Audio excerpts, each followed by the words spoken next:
This woman pretends to be dancing, but she's actually stealing money.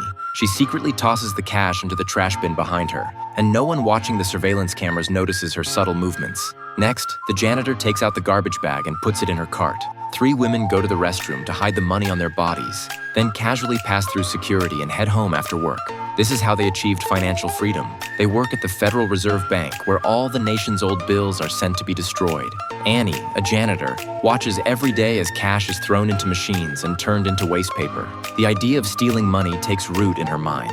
But the security system here is extremely tight. Surveillance cameras are positioned in every corner. Everyone has designated areas they can access, and even bathroom visits must be logged. Janitors can't even touch the money, let alone steal it.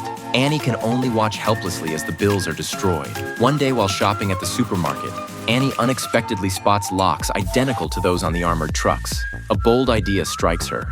The next day at work, Annie quietly observes the surveillance footage and discovers that when the cash handlers wait for the elevator, the trash bin behind the truck becomes a blind spot for the cameras. As a janitor, she also knows the bank never inspects the trash bins. A plan begins to form in her mind. Annie's first task is to find 2 accomplices. The first is Lucy, who operates the money shredder, but Lucy immediately refuses.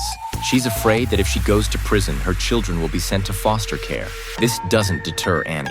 She stuffs Lucy's locker full of brochures from prestigious schools. After much hesitation, Lucy agrees to join. The second member is Jenny, who handles cash transport. She desperately needs money for medical treatment and quickly agrees to participate. The 3 meet at a small bar to discuss their strategy and establish hand signals for the operation. The next day before work, Annie hides a lock in her belt and successfully passes through security.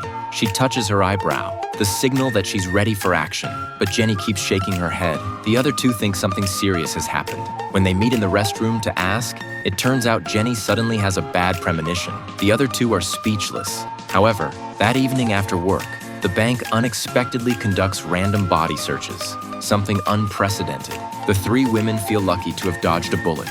The next day, the operation officially begins.